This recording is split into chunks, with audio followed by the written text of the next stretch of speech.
থাকবেন না। আওয়ামী ফ্যাসিবাদের এই জাতিগত বিভাজনের রাজনীতিকে নস্যাৎ করে দিন।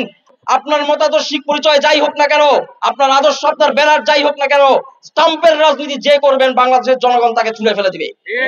এক এক সময় এক এক পক্ষকে লাগিয়ে দিয়ে সমাজে দীর্ঘস্থায়ী ফ্যাসিবাদ আওয়ামী লীগ এভাবে কায়েম করেছিল। ফ্যাসিবাদী শক্তি সমাজের সর্বস্তরে ছড়িয়েছিল। এই ফ্যাসিবাদী শক্তির একটা তথাকথিত প্রগতিশীল অংশ ছিল, এটার একটা তথাকথিত অংশ ছিল যারা ধর্ম, যারা সার্বভৌমত্ব রক্ষার কথাও বলতো। এক এক সময় এক এক পক্ষকে লাগিয়ে দিয়ে সমাজে দীর্ঘস্থায়ী ফ্যাসিবাদ আওয়ামী লীগ এভাবে কায়েম করেছিল। আমরা একই ষড়যন্ত্র, একই প্লেবুক এখন আবার দেখতে পাচ্ছি। আমরা দেখতে পাচ্ছি ভুইফর কিছু সংগঠন গজে উঠেছে, তারা বিভিন্ন ভাবে হামলা করছে। আজকে সেই হামলায় আমাদের বোন রুবাইয়া সিস্টার কঞ্চনগা তিনি আহত হয়েছেন।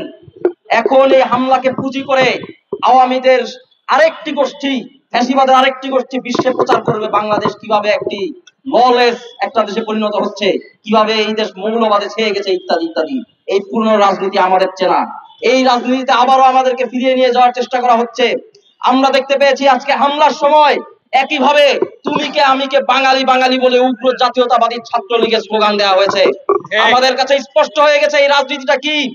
আমরা জুলাইয়ের পরে যে জুলাইয়ে ধর্ম বর্ণ নির্বিশেষে, নৃতাত্ত্বিক পরিচয় নির্বিশেষে বাংলাদেশের জনগণ নেমে এসেছিল, এই রাজনীতি আমরা বাংলাদেশে আর প্রতিষ্ঠিত হতে দিব না।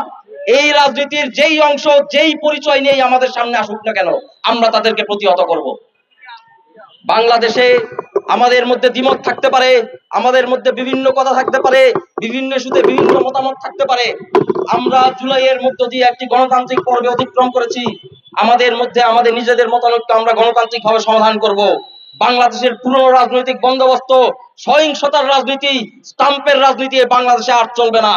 মনে রাখবেন, আপনি যেই হন, আপনার মতাদর্শিক পরিচয় যাই হোক না কেন, আপনার আদর্শ, আপনার ব্যানার যাই হোক না কেন, স্টাম্পের রাজনীতি যে করবেন বাংলাদেশের জনগণ তাকে ছুঁড়ে ফেলে দিবে।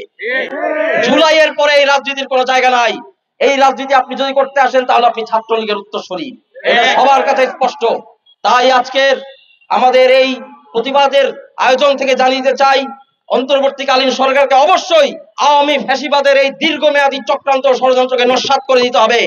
যদি তারা এতে ব্যর্থ হন, যদি তারা এতে গাফিলতি দেখান, তাহলে আমরা বৈপ্লবিক পরিবর্তনের ভ্যানগার্ড হিসেবে এই দায়িত্ব নিজ হাতে তুলে নিতে বাধ্য হব। তাই হুঁশিয়ার জানিয়ে দিচ্ছি, সচেতন হন, সচেষ্ট হন, ঘুমিয়ে থাকবেন না। আওয়ামী ফ্যাসিবাদের এই জাতিগত বিভাজনের রাজনীতিকে নস্যাৎ করে দিন। আজকের হামলাকারীদের চিহ্নিত করে তাদেরকে অবিলম্বে বিচারের মুখোমুখি করুন। এই দাবিতে আমাদের সংগ্রাম চলবেই, আমরা থামবো না। ইনকিলাব জিন্দাবাদ। আজকের বিক্ষোভ সমাবেশে এই মুহূর্তে বক্তব্য দিবেন জাতীয় নাগরিক কমিটির সদস্য সচিব জনাব আক্তার হোসেন। বক্তব্য দিচ্ছেন আক্তার হোসেন।